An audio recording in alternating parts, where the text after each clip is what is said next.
Welcome back to the program. You're watching Morning Thailand with Tulip and Golf, and we will go straight to Phuket province. There was a report that actually the tourists have seen 2 crocodiles. Oh, 2, not just one. I thought it was just one. That's 2 scary. crocodiles swimming in the open water along the Pattaya beach, and they told the hotel staff. So the hotel staff called some officials and asked all the tourists to actually get off the water. And they're not sure how to react because this is not normal, people. This is not normal that we will see. Yeah, we don't really see saltwater crocodile. Yeah. We do see, crocodile in river that we see, True. but not saltwater. And so the officials sent out a boat to actually patrol the area and circling around for about 2 hours, and they don't see whatever they're supposed to look like the crocodile, but the tourists actually able to shot a video clip. Oh, hey. So that's why we can safely say that it was reported. It happened. About they said 1 to 2 of them. So not sure whether it's 1 or 2, but definitely there. It's about 150 to 150 centimeters long. That is pretty big actually, and a very dark color. And this is at Mai Khao sub-district, Talang district at Mai Khao beach, and they have spotted this crocodile about 70 to 80 meters away from the shore. So they have called the official from Eastern Marine and Coastal Resources Research Center about this particular kind of crocodiles, and the center actually said it's very, very rare. I mean, there has been reported that so far they never seen the live one of the saltwater crocodile in Andaman Sea, but they have seen some body carcasses of the salted water crocodile beached before, but not the live one. This is the first time that they actually somebody seen the live one. And of course for the tourists it sounds scary, but for the researcher and marine biologists, they are actually excited because it's actually rare. Well, it's exciting as long as it didn't kill anyone. Yeah, it's exciting as long as it didn't kill anyone. It hasn't killed anyone yet, but everybody just have to be precautious. And obviously, lots of us not really sure how to handle crocodile in the open water or crocodile anywhere actually. It's scary.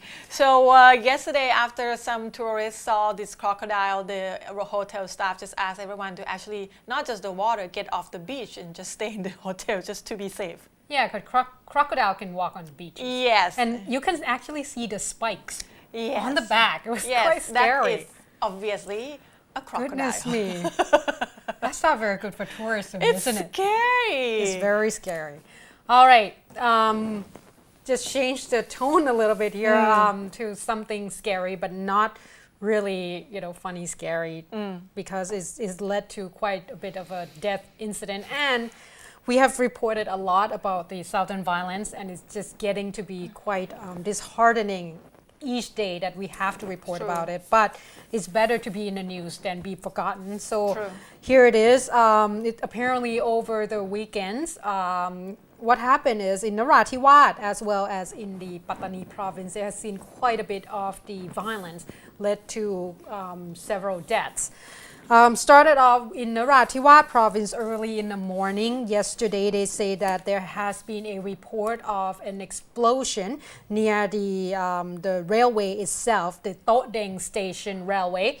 They said that this led to one of the volunteers to got killed instantly. They say that Kun Fandi Je Arong, age 31, was actually around the area, and this particular explosion happened near the Todeng station, the railway station, about 200 meters away. The explosion creating quite a bit of impact, and the sharp nail pretty much went straight to him, and he succumbed to the wound. Moving on to another case a little bit before the 6:20 early in the night.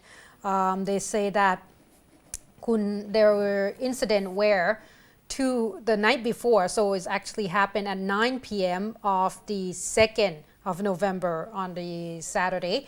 They say that there's an explosion around the street in front of Isla Masjid or one of those Islamic temple, and they say that Kun Piyapong Chuchana and Kun Bunchu Sawang Wong was wounded due to this particular incident.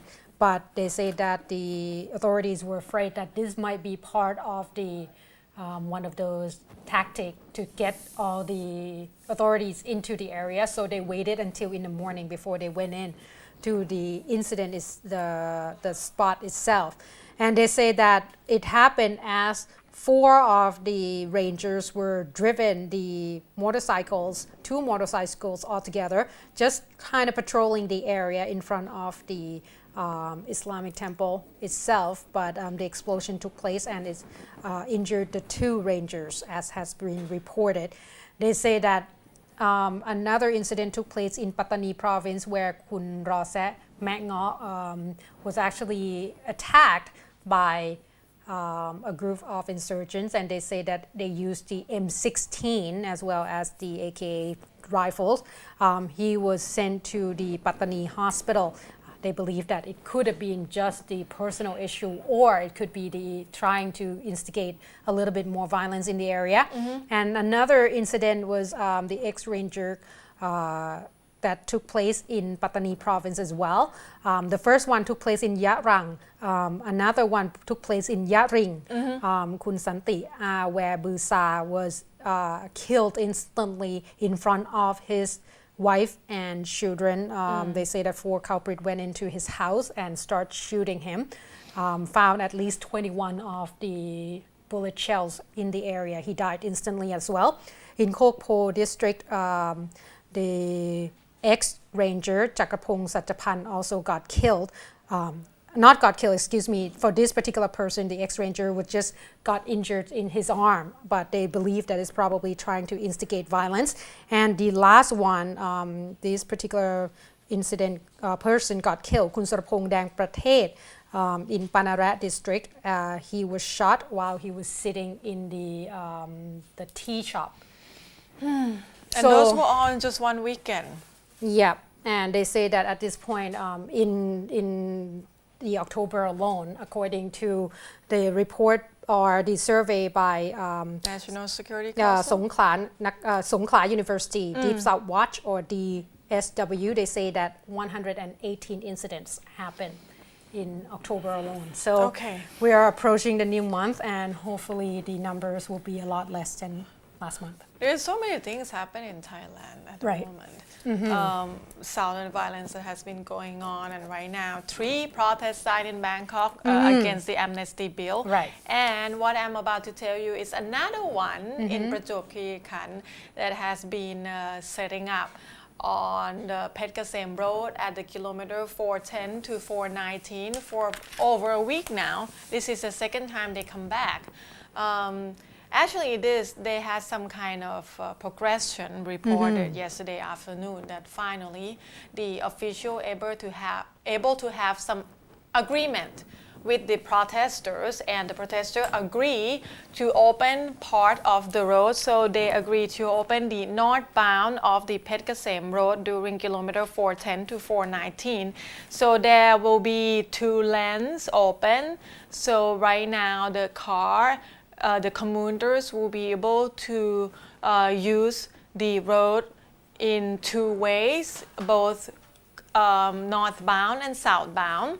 At first, actually, the police rejected the idea of reopening the road itself because the police said that they sent in a set of officers from Provincial Police Region 7, and they just think that they believe that the road is not safe enough for the commuters itself. But after a while, finally, the police agree to really have that part open. Of course, at first the talk is about opening, the whole road fully open, because the one that has been using for the detour, it's getting badly damaged, and it's really affect the community alongside the detour road as well. But the protests still don't really get what they asked for from the government. This, we are talking about the rubber price. The rubber farmers and the palm oil farmers that has been asking for some kind of help and a price adjustment from the government from 16 provinces in the south.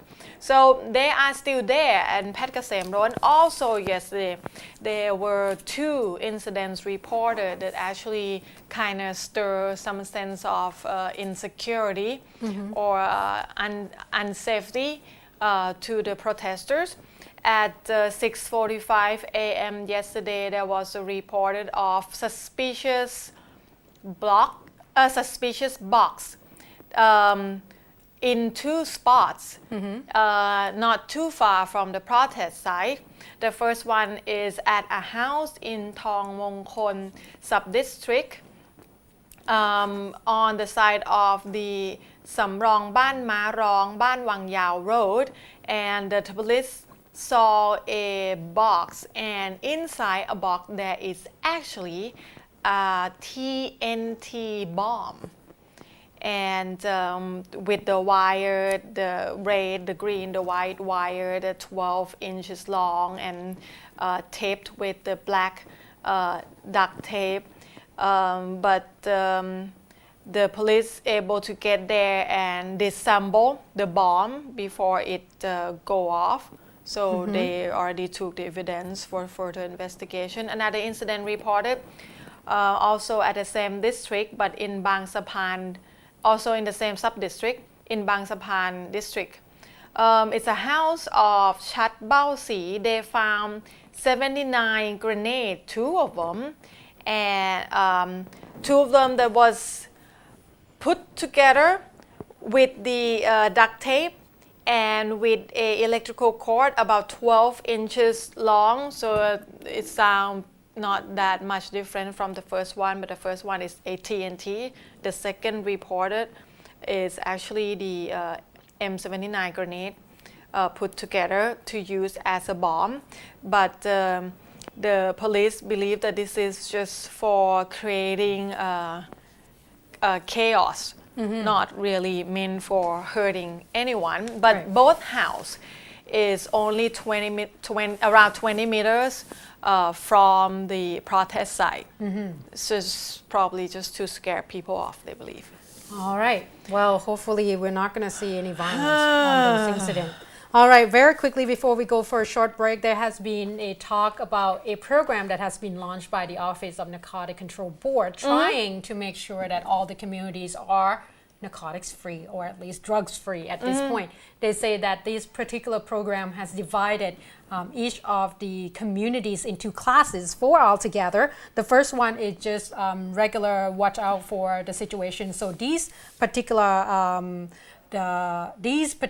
communities have not been seeing that much of a drugs incident that happened, but still they would like to have a good watch on them. Is about 31,135 communities altogether. The second class is a little bit less, less than the first in terms of intensity, a little bit more, excuse me. So 9,883 communities are actually for the community that have seen quite a bit of the drugs incident, but it's not as bad.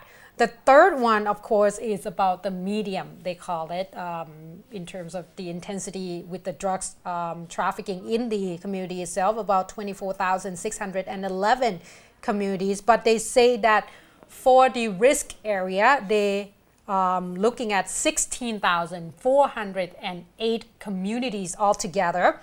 So they say that at this point, if you have seen any drug trafficking in your area or drug abuse or anything related to drugs, you can call 1386 to report. And they say that the program will be intensified starting from November the 5th, so tomorrow. And they say that in the first 90 days, they will look at various activities that include either having 24 hours center that will look after this particular case, as well as having a patrol area that working between the community volunteers itself and the authorities. They will look at the programs to rehabilitate and creating a little bit more better living environment for all the communities, as well as promoting community participation to try to tackle this particular problem. So it seems like they are trying their best to make sure that the community as well as the authorities work together, because I guess that's the best way to make sure that they can be drug-free. Okay. So we're going to take a short break, but when we come back, I have actually the report of the national park closed in anticipation of the World Court verdict on November 11th. And of course, I have the rallies that happen in Bangkok and what to be seen for, especially for today. So please stay tuned.